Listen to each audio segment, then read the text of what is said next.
Nous ne disposons pas de nos richesses, nous n'avons pas défini nous-mêmes un système économique, nous n'avons pas choisi, nous n'avons pas décidé d'un système monétaire propre à nous.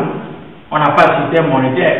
C'est la France qui a décidé, par exemple, dans son espace, l'institution du franc CFA.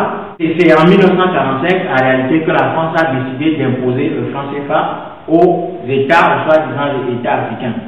Et le franc CFA veut dire, dès le départ, c'était colonie française en Afrique.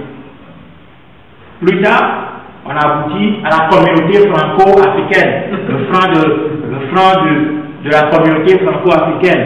Et maintenant, on dit communauté financière africaine. Mais la réalité, c'est que le franc CFA n'est pas une décision des peuples africains. Et une fois que la France a imposé le franc CFA, c'est elle qui a décidé tout d'abord de garantir ce franc, et dans le système de garantie qu'elle a inventé, il y a ce qu'on appelle les comptes d'opération qui permet à la France tout d'abord d'exiger de 1945 jusqu'en 1973 la conservation de la totalité des avoirs des États africains en France. Et c'est la Banque de France qui gère ça. Et ça, personne n'en parle.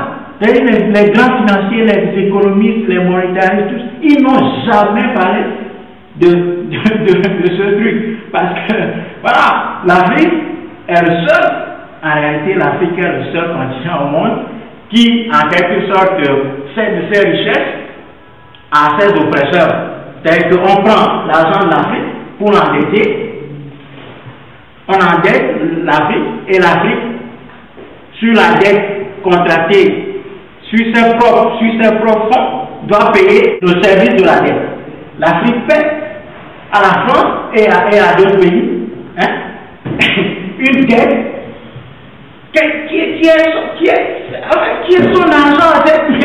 Mais c'est énorme.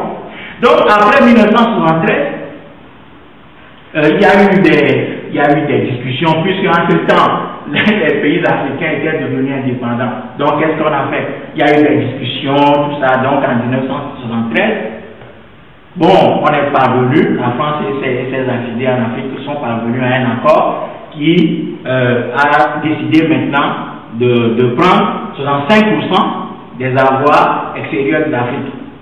Donc, on a gardé, à partir de 1973, la France a décidé de confisquer, de stocker à la Banque de France 65% des avoirs extérieurs de l'Afrique. Soi-disant pour garantir la stabilité du franc CFA sur le marché international. À partir de 1973 jusqu'en septembre 2005, c'est là qu'il y a encore eu des discussions, et la France a décidé maintenant de concéder 50% des avoirs de l'Afrique aux Africains. Donc actuellement, 50% de toutes les recettes de l'Afrique sur le plan international sont stockées à la Banque de France. Et en 2005, il y a un rapport de la zone franc en Afrique qui a estimé à 6 300 milliards de francs CFA l'argent de l'Afrique confisqué par la Banque de France.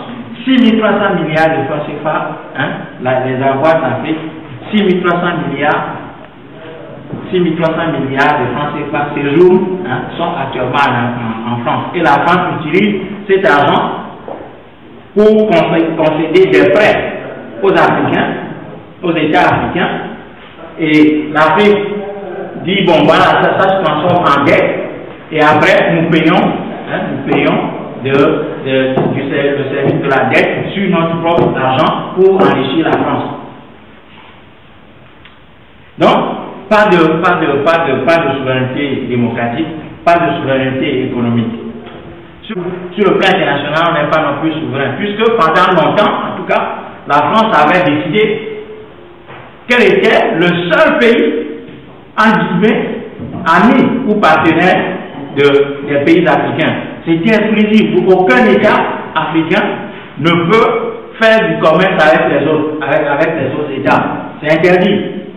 Puisque, bon, voilà, nous, la France a fait de nous, la France a fait de nous ses amis. On n'a même pas, nous, on n'avait pas demandé à la France c'est dans les deux sens, là. On n'impose pas l'amitié, mais la France a décidé qu'elle est l'ami de l'Afrique, et donc, bon, voilà, il n'y a rien à faire. Vous êtes nos amis, c'est comme ça, vous êtes nos amis. Voilà. Bon. Et ce qui est étonnant dans tout ce, c'est-à-dire que dans tout ce processus, c'est que lorsqu'on a assassiné les indépendantistes, les patriotes africains, qu'est-ce qu'on a dit? On a justifié leur assassinat par ce qu'ils appelaient la guerre froide, la lutte contre le communisme. On ne veut pas que l'Afrique devienne un espace communiste. Donc on va assassiner les dirigeants africains. Pendant ce temps, les De Gaulle qui ont assassiné les indépendantistes africains ont dans leur propre gouvernement des communistes. Ils ont dans leur propre pays des communistes. Pourquoi est-ce qu'on va commencer par assassiner pour lutter contre le communisme? Il fallait commencer par assassiner les Français qui étaient communistes.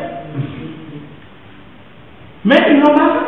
La Russie était à quelques kilomètres de la France.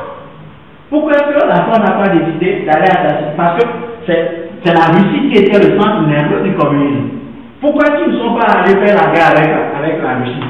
Ils sont allés assassiner les patriotes africains. Ça veut dire que la raison de l'assassinat, ce n'est pas la lutte contre le communisme. Puisque si c'était la lutte contre le communisme, il n'avait pas, De Gaulle par exemple, n'allait pas avoir dans son gouvernement des communistes. Donc, nous avons compris, à partir de ce moment, que l'idée qui se cache derrière tous ces assassinats, c'est de soumettre l'Afrique, puisque les Nkrumah, les Sékou Touré, les Lumumba, qu'on a qualifié, les Sylvanie Touré, qu'on a qualifié de communistes, n'avaient rien de communiste. C'était des patriotes qui voulaient simplement s'affranchir de la tutelle, bon, pour créer une voie de développement à leur pays. Mais on les a assassinés avec l'appui de la CIA, avec les États-Unis d'Amérique, qui aujourd'hui, exportent la démocratie par le fusil et la bombe. Mais qu'est-ce que vous voulez? Tant que nous serons ce que nous sommes actuellement, ce système va continuer.